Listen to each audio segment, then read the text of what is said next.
Hello, hi guys! Magandang hapon sa inyo lahat. This is Shin from Masigari Channel, a faith healer, also mata reader. So ngayong hapon, natatagan natin ang sabihin sa inyo ng ating mga gabay.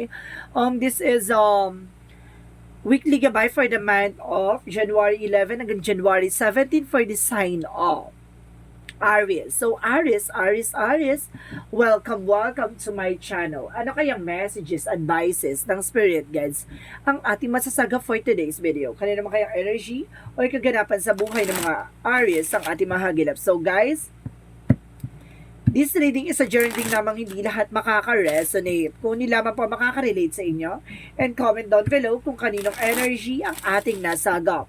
And request don't forget to like and subscribe my channel and hit the notification bell for more videos update. And request maraming salamat sa mga walang sawang pagsuporta sa aking channel, lalo na hindi nag-skip ng ads. Naway pagpalike kayo ni Diyos at may kapalisiksik digdig na gumapa ang biyayang manubalik sa inyo. And of course, umpisahan na natin ang laban for the sign of Aries. Angel Spirit Messages, give me an information. Ano kayang gusto sabihin sa ng ating mga baraha? And there's the Sun card. So, represented the Sun is pure positivity and a positive outcome. And of course, there's success. And of course, there's the Moon. So, there's a possible na there's the Sun and the Moon. Recognize na, sinasabi dito guys, na there's a truth reveal. Na may mga bagay na mailalantad na, may mga bagay na mailalahad na dito, no? And of course, parang sinasabi dito, ang katotohanan talaga, no, ay iaan na. And of course, sinasabi din dito, kumbaga, there's a dream coming true. Mga matutupad na pangarap. Kumbaga, may mga bagay na may isa sa katuparan. And of course, there's the judgment. So, there's inner calling or wake-up call, no? Parang sinasabi dito, this is the opportunity, parang, yun nga, parang ginigising ka na sa katotohanan na this is your moment, no? So, let's see what is additional messages. And of course, there is some Eight of Swords. So, kailangan mo lakasan ng pakiramdam mo, no? There's a lot of negativities around you. Kumbaga, kailangan mong lakasan ng pakiramdam o lakasan ng ang vibrations mo, no? Even your instinct. No? Let's see what is additional messages. And of course, there's a Queen of Swords. So, there's a bigger picture. So, makikita mo na yung life purpose mo, even your a bigger picture of yourself, no? Kumbaga, unti-unti mo na natatanaw yung mga possibilities na mangyayari or yung mga posibilidad na pagbabagong magaganap. So, let's see what is additional messages. And I guess there's a Seven of Wands. So, protect your power, protect your energy. Protectionan mo kung ano man ang meron ka, no? Protectionan mo kung ano man ang grounds na, kung ano man yung grounds na, grounds na meron ka. And kasi kung ano man ang, protectionan mo kung ano man ang meron ka. Territory, finances, career, love life, no? Protectionan mo. So, let's see what is the Sun card. And because there's a Ten of Pentacles. Wow, there's a long-term success and long-term investment, and the Sun is a success, no? Kumbaga sinasabi dito, magsasuccess ka na pang matagalan. This is the solid, no? Solid success. And because there's an Emperor, so there's a maturity. So kailangan mo maging mature sa lahat ng desisyon, sa lahat ng mga gagawin mo, no? And because there's a Three of Swords, so there's a judgment for a red flag, no? Kumbaga mag-ingat ka kasi itong taon na to binabackstab ko or inggitera, no? May naiinggit behind your back. Let's see what is the Eight of Swords. So there is a Knight of Pentacles. So there's a security about sa finances. Kumbaga, maraming toxic sa paligid mo, no? Lalapit siya pag kailangan ng tulong, kaya ganito ganyan. Kaya kailangan maging aware ka. So let's see what is the Queen of Swords.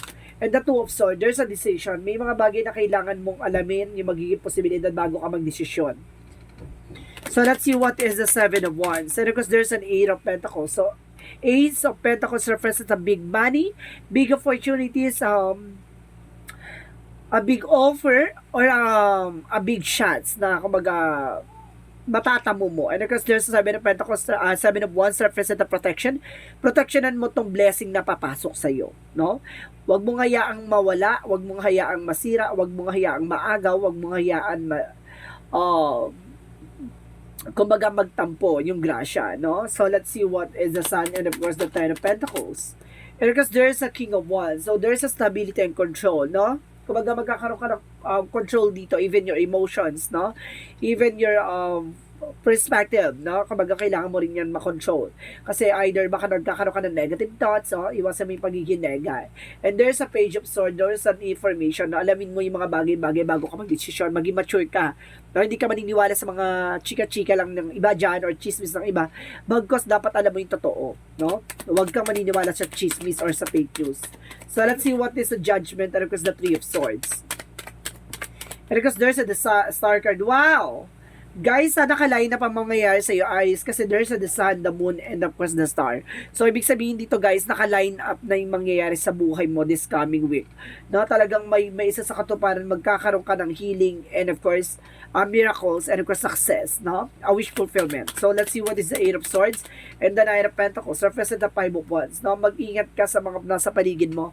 Kumbaga, baka mag-cause ng complication, no? Yung parang gagarantor, mag-ingat nga dyan. And because there's a Nine of Pentacles na para maging secure ka at maging practical kapag dating sa finances, kasi hindi sa lahat ng nasa paligid mo ay totoo sa iyo. The Five of Wands, kumbaga there's a competitions, competitors, complications. So let's see what is the Queen of Swords and the Two of Swords. So there's a Nine of Pentacles, there's a blossoming abundance. So ibig sabihin dito magkakaroon ka financial windfall, mukhang lalago o lalakas ang iyong finances. So let's see what is the Seven of Pentacles, Seven of Wands and the Ace of Pentacles. So, there's an Ace of Cups. So, hindi lang siya, no, pagdating sa love life, pagdating din sa career.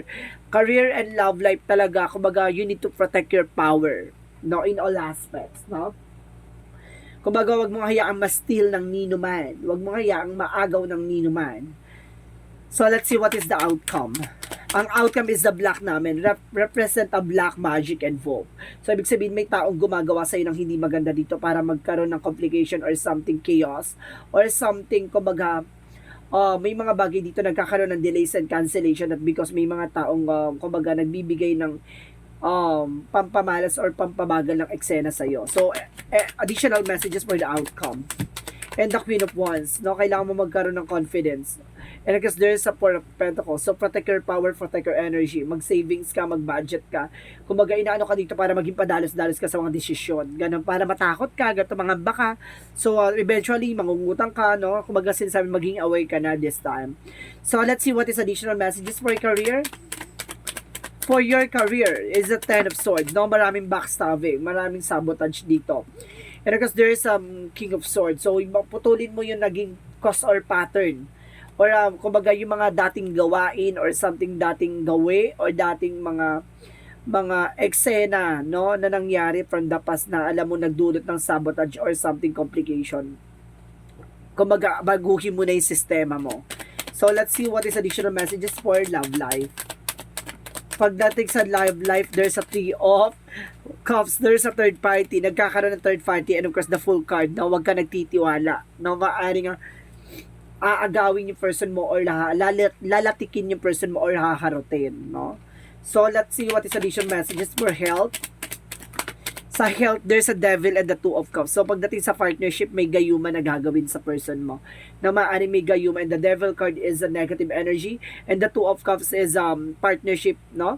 Kumbaga sinasabi dito, maaaring kayong dalawa ng person mo yung ginagawa ng eksena dito ng masama. No? Pagdating sa health, may mga nararamdaman ko, some of nowhere, lutang kay parehas. Or some of you guys nagkakaroon ng initin sa isa't isa. Diba? So, let's see what is additional. Kumbaga, pagdating din sa relationship, no? Or either na parang nasa-sense ko dito kapag kung single ka, kumbaga tuwing magkakaroon ka ng karelasyon, nagkakaroon ka ng, kumbaga na, naghihiwalay kayo or either parang bigla na lang ginughosting ka or something, niloloko ka, kumbaga ganun nangyayari. Now, so let's see what is additional messages for magical fairy messages. For magical fairy messages, Angel Spirit Guide, please give me information. And of course, guys, there is a daughter. So, some of you may anak kang babae, no? And of course, there is a dietary change, no? Kailangan mo mag-diet. And of course, there is a admit your true feeling to yourself, no? Tanggapin mo sa sarili mo yung totoong nararamdaman mo. So, kailangan mo rin dito mag-diet. So, ibig sabihin may mali kang ginagawa sa pagda-diet or something, no? So, let's see what is a yin and yang oracle card. And Because there's triggers, conflict. Ito yung nagtitriggers yung complication na yan. Yan yung mga ginawa nila. Di ba may ginawa sa Black Magic and Bold? Kumbaga, lahat ng yan ay nakaabang na. Lahat ng yan nakaset up na. Yan yung nagtitrigger kaya nagkakaroon ng complication yung eksena mo pagdating sa love life, career, and finances. And because there is a purpose. Kumbaga, malalaman mo na yung dapat mong dapat mong mission sa sarili mo na. And of course, there's a contract, career, and commitment. So, talaga may, some of you, kumbaga, meron ka talaga in all aspect pagdating sa finances. Kumbaga, meron ka ditong kasaganahan na kumbaga, nag-aantay. And of course, para magkakaroon ka talaga something contrata, no? And of course, pagdating na there's a masculine energy. There's some information na Aries signs ka na babae na merong masculine na lalaki na nagkakagusto sa'yo or meron kang jowa or asawa masculine. Or either, kumbaga Aries ka na lalaki na meron maaaring masculine ka, no? Or either guys, no, kumbaga there's kumbaga trans man dito or a transgender woman na merong jowa na na masculine. So let's see what is additional messages for Archangel Raphael. For Archangel Raphael messages, so there is an inner authority. So, ibig sabihin dito parang parang dito ay parang magkakaroon ka ng desisyon sa sarili mo, no? At this is the live on a stressful situation behind. Napakawalan mo daw yung mga bagay na nagbibigay sa iyo ng stress, na nagbibigay sa iyo ng worries, and of course, nagbibigay sa iyo ng anxieties. So, let's see what is additional messages. And of course, meron pa dito, naraglag yung cards.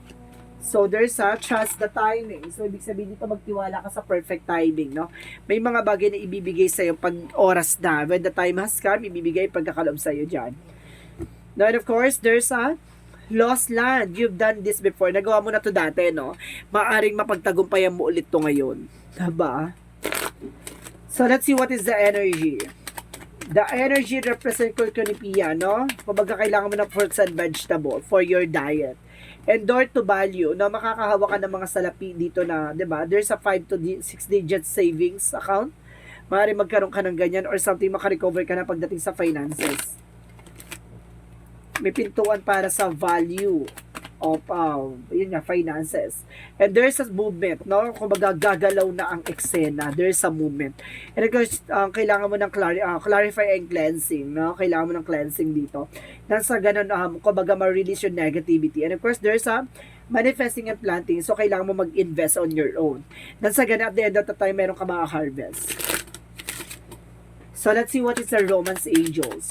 Romance Angels represent a getting to know each other. So, kailangan nyo muna kilalanin yung isa't isa, no? Hindi ka pwede maging padalos-dalos dito. So, let's see what is Archangel Michael messages. Archangel Michael messages for you. Pero kasi sinasabi dito, this is your life purpose. So, nakikita mo na yung magiging kasaysayan or kahulugan ng buhay mo ngayon. Kung ano ba talaga yung mission mo sa buhay. And write about your thought and feelings. So, sundin mo yung nararamdaman mo. And of course, your home is protected by angels. So, ibig sabihin, protektado daw ang iyong tahanan ng ating mga gabay. And use your imagination and you see the answer. Gamitan mo daw ng imagination niya na malaman mong kasagutan sa mga katanungan mo. So, let's see what is the chakra messages for you. For the chakra, there's a perceptions, no? Kumbaga, dapat, yung perceptions mo, no? Yung mindset mo, like, mindset kailangan, kumbaga, malinis yung intention mo or something, malinis yung gusto mong mangyari, no? Or something, yung mga iniisip mo kailangan in a good things, no? And there's a faith, so kailangan magtiwala ka dito, no? At pananampalataya. And there's a release, I told you. Kailangan mo tong i-release tong Black Magical Bulb. So let's see what is additional messages for Angel Spirit Guides. So there's a self-esteem. So kumbaga nagkakaroon ka din dito ng parang doubt sa sarili mo, no? So kailangan mo nang i-boost yung self-esteem mo. And because there's a relationship, so meron talaga dito kinalaman about sa relationship. Consider na may na-attract sa person mo or may hiniingit sa relasyon nyo. And because there is a yoga, so kailangan mo na exercise, no? And because there is a school, so may mga bagay na dapat ka natutunan, no? So let's see what is the Montology. Montology represents Your dreams need a practical plan. So, kailangan mo ng practical na plano dito kung gusto mo matupad yung pangarap mo. And fairy climax approaches. So, ibig sabihin dito, nalalapit na sa exciting part, yung mga bagay-bagay for you. So, let's see what is the Jesus-loving quotes. Jesus-loving quote said, I am the good shepherd given his life from the sheep.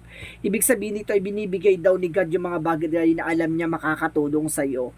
Yung mga bagay na alam niya magkakaroon ng growth and expansion sa iyo. Alam niya hindi mabibigo at alam niyang kumbaga palalawakin mo ang kaalaman mo, lalo na yung mga experiences na naranasan mo. So let's see what is an angel's answer, guys. Mag-isip ka ng questions regarding kung anong gusto mo itanong. Bibilang ako ng 3, kailangan nakapag-isip ka na, okay? 1, 2, 3. Angel's answer. Give me an answer for the question. Oh my God. Oh my God. And of course, sabi ko ka sa'yo, diba? You need to take an action. So, kailangan mong kumilos, kailangan mong magdesisyon, kailangan mong gumalaw, kailangan mong tapusin yung mga bagay na kailangan mong tapusin. And as your angel, so kailangan mo ng tulong ng ating mga gabay. Additional messages. And of course, sinasabi dito, there's a be assertive. Na dapat alam mo sa sarili mo kung ano yung grounds mo. Dapat alam mo sa sarili mo kung ano yung magiging hakbangin mo o kung ano yung magiging plano mo. No? Sundin mo yung mga bagay na nagbibigay sa iyo ng inspiration or tumatakbo sa isipan mo. So, let's see what is the angel's number. Angel's number represent 16, I am perceptive. So, sinasabi dito, guys, you have an inquisitive mind that allow you to uncover important truths. You have a special ability to read into other people's feelings, and a wisdom seeker, and your angels as to share your knowledge for the benefit of others. So, kumbaga nagbibigay ka ng opinion or nagbibigay ka ng advice sa iba nang sa ganun para matulungan mo sila sa kanilang mga ginagawa, lalo na yung mga taong mahiyain o yung mga taong ayaw magbigay ng kumbaga sa loobin nila. Yun yung mga taong kumbaga nababasa mo na kagad yung mga gusto nila sabihin, diba? So let's see what is messages of life. What is the messages of life for you? So, sinasabi dito, there's God sustain me. As I turn each day over to God, my worries cease, and my resistance softness in the arms of God. Softness in the arms of God, love, and may find my inner peace. Even the challenging time today, my faith provides me with a great strength. I welcome all that comes my way, knowing that the God love and sustain me. So, ibig sabihin dito, kumbaga ginagabayan ka ng ating angel spirit dito para sa kapayapaan, no? Para sa sarili mong kapayapaan. And of course, para matuklasan mo yung mga bagay-bagay na makakabuti sa'yo, no? Para palakasin at patibayin ka sa lahat ng mga nangyayari sa paligid mo, lalo na sa sarili mo. Kumbaga, may binibigyan ka ng opportunity para ma-discover yung mga skills and abilities mo nang sa ganun ma-enhance mo yan at makatulong sa'yo in a good things, no? Kumbaga, maraming pinapaalam sa'yo ang ating angel spirit para maunawaan mo yung nangyayari behind your back at para, diba, kumbaga aware ka sa lahat ng nangyayari sa paligid mo. So, see, this is a weekly gabay for the month of January 11 hanggang January 17 for the sign of Aries. So, Aries, maraming salamat for your wonderful reading. So, once again, this is Chin Rodriguez from Masagani Channel, a faith healer, also mata reader. And of course, maraming salamat sa mga walang sawang pagsuporta sa aking channel, lalo na yung dirigi-skip ng ads na way pagpalain kayo ng Diyos at may kapal siksik liglig na umapang biyay manabalik sa inyo. And of course, don't forget to like and subscribe my channel and hit the notification bell for more videos update. And of course, sa mga naka-resonate dito, guys, this is a general din namang hindi lahat makaka-resonate.